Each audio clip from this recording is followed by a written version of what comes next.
आपने कुछ विशेष राज्य की दर्जे की बात फिर प्रधानमंत्री से की, क्या उधर से मिला?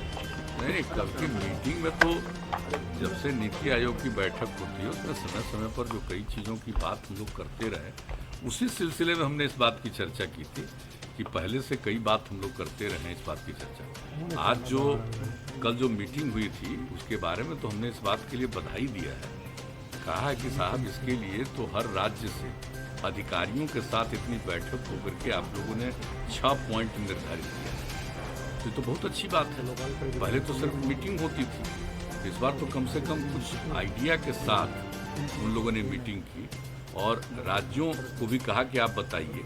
हमारे अधिकारियों को तो जितनी बात कहनी थी वो कही थे और डिटेल इन सभी चीज़ों पर हम लोगों ने लिखित रूप से भी अपना विचार भेज दिया। लेकिन कुछ बातों की चर्चा तो जब बातचीत होती है तो करना ही पड़ता है। उसी सिलसिले में हम लोगों ने जो बिहार में जिस ढंग से जो भी काम किया जाता रहा उन सब चीज़ों के बारे में, बिजली के बारे में, एक एक चीज़ जो बात उन लोगों की है ना चल रही है ना कि हर घर बिजली पहुँचे, हम लोग तो पहुँचा दिए। नल का जल का भी बात चल रहा है, तो हम लोग ये सब काम तो किए हैं हम लोग। तो इन सब चीज़ों के बारे में सबको जानकारी है, उनको तो सब जानकारी है ही केंद्र को, लेकिन ये सब बात करते हुए लेकिन बिजली के मामले में तो हमने भी सब सवाल उठाया और कई और चीज़ों के बारे में कुछ बातें हम लोगों ने कही कि इन सब चीज़ों पर ध्यान दिया जाना चाहिए और बिजली का अगर सारे देश का एक ही रेट हो, हर लोगों का एक ही रेट दिया जाए किसी भी राज्य को, उन लोगों को ज़्यादा पैसा लगता है तो ये सबसे अच्छा होगा। तो इन सब चीज़ों के बारे में हमने कल बातचीत की है। जहरीली शराब से कुछ मौत की सूचना आ रही है गोपालगंज। हाँ, तो बहुत गंदी चीज़ है, आप जान लीजिए। आप जान लीजिए कि कुछ आदमी तो बाएं दाएं करने वाला होता ही, लेकिन बहुमत ही नहीं, अधिकांश लोग शराबबंदी के पक्ष में हैं। कुछ लोग गड़बड़ करता है, तो उस गड़बड़ करने वालों में तो हम लोगों ने तो पहले ही किया था। याद करिए एक बार जो गोपालगंज इलाके में हुआ था, जब हम लोगों ने लागू किया था, हम लोगों ने क्या कहा था कि कितनी गंदी चीज़ है। एक तो शराब ही बुरी चीज़ है और उसके अलावे कोई चीज़ खाएगा, देखते नहीं यूपी वगैरह में कहीं भी जहरीले शराब से क्या हालत होता है। तो हम लोगों ने रोक लगाया। उसके बाद भी जो निजी तौर पर बाएं दाएं इधर उधर से कुछ काम करता है तो सफर करता है, तब तो लोगों को समझना चाहिए। एक तो शराब पीना ही नुकसान और दूसरी बात है किस तरह का कोई करता है और इधर उधर बाएं दाएं करके कहीं से कुछ करने की कोशिश करता है, उसका नतीजा देख लीजिए। करिएगा तो इसी तरह से अपने भी जाइएगा और दूसरे को भी मारिएगा। ये तो गंदी बात है ना। और इसके बारे में तो पूरी बात हमारे यहाँ पुलिस के द्वारा भी किया जाता है और मद्य निषेध विभाग के द्वारा भी किया जाता है। सब लोग इस बात के लिए अलर्ट हैं और इस विषय पर नियमित तौर पर हम लोगों की रिपोर्ट भी आती है और हम लोग इसके बारे में चर्चा भी और लगाम कसने की जरूरत है। बिल्कुल, हम आप समझ लीजिए लगाम कसने की तो है ही और वो किया गया और सब लोगों को तो हम लोग यही कह रहे हैं ना कि अरे भाई अगर कोई बात तो हमको एक तो और मीटिंग थी तो आप लोगों ने प्रेस में छपा भी था।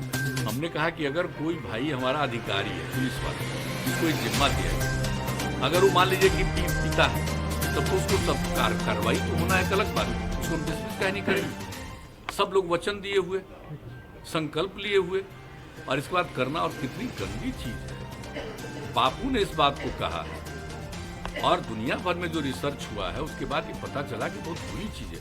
लेकिन चंद लोगों की तो ख्वाहिश होती है ना, कितना भी कोई अच्छी चीज होती है उसको कोई मानने को तैयार नहीं होता तो कुछ लोग करता। लेकिन इसके लिए संबद्ध विभागों को लगातार पूरे प्रशासन को मेरी तरफ से जो कहना है हम बराबर अलर्ट करते हैं और समय समय पर रिपोर्ट भी आती है, इसके बारे में चर्चा करते हैं। और कुछ चीज़ों के बारे में तो आप लोगों को पता चलता है, कुछ चीज़ों के बारे में हम सीधे बुला करके भी बातचीत करते रहते हैं कि यहाँ क्या हुआ, यहाँ क्या हुआ, तो उस पर लोग लगे। अब पहले की तुलना में कई बार हो रहा था, बाहर से आता है और मान लीजिए कि कोई ले करके आ रहा है, वो पकड़ा गया, लेकिन कौन इसका ओरिजिनल है, कहाँ से व्यापार जो कर रहा है इन सब चीज़ों का, अब तो शुरू हो गया ना। अब वैसे लोगों पर भी हुआ तो है, लेकिन हम आप सब लोगों से आग्रह करेंगे भाई लोगों में जरूर कहिए, ये कोई मेरा स्वार्थ नहीं है, ये लोगों की इच्छा है, महिलाओं की इच्छा, और उसके आधार पर जो किया गया बापू के भावने को हम लोगों ने यहाँ पर अपना करके साकार करने की कोशिश की है, करना चाहते हैं हम लोग, तो सबका सहयोग चाहिए। और एक बात हम कराएंगे। जब 17 में जब इसके लिए हम लोगों ने मानव श्रृंखला बनाई थी तो गांधी मैदान में पत्रकार बंधुओं ने भी शपथ ली थी, तो भूलिएगा नहीं, सब लोग मिल सोशल करके मीडिया से काफी आहत लग रहा है, ऐसा लग रहा है आहत है। हम कह रहे हैं कि सोशल मीडिया का कुछ लोग दुरुपयोग करते हैं। सोशल मीडिया नाम है, एंटी सोशल काम करते हैं, इसलिए सोशल मीडिया का प्रयोग करते हुए पॉजिटिव चीज, सकारात्मक बात भी सोशल मीडिया के माध्यम से जरूर करें, ये हम कह रहे हैं। हम तो और कुछ कह नहीं रहे कि भाई उसके माध्यम से कुछ लोग बिना मतलब जिनको ना कोई अनुभव है न कोई इंटरेस्ट लेते हैं कहाँ जाना हो, बैठे बैठे कुछ कुछ कोई करता रहता है, तो अच्छी बात नहीं। और आप तो जानते हैं पॉर्न साइट से लेकर के हम लोगों ने किस किस चीज़ के बारे में शुरू से हम बोले, तो हमारा जो सब तरफ से कोई चीज़ की जानकारी मिलती है, कुछ समझते हैं, उस पर तो अपना विचार रखते हैं, वो तो एक अलग बात है। लेकिन आप जान लीजिए कि हमने सब लोगों को कहा है कि आप भी सकारात्मक बात जो पॉजिटिव है नई पीढ़ी के लिए बहुत जरूरी है। और आप जानते ही है, ये तो जो कोरोना का दौर चला है, बच्चों को भी घर से निकलना नहीं था, तो सब मोबाइल पर देखते हुए कभी कभी गुमराह न हो जाए। नई पीढ़ी के लोगों को सकारात्मक चीज़ों की भी जानकारी होनी चाहिए, तो इसके लिए हम कह रहे हैं सोशल मीडिया का सदुपयोग कीजिए, ये हम कह रहे हैं। हाउस स्टार्ट हो गया, एमएलसी का कब तक नॉमिनेशन होगा? अभी तक आया नहीं उधर से।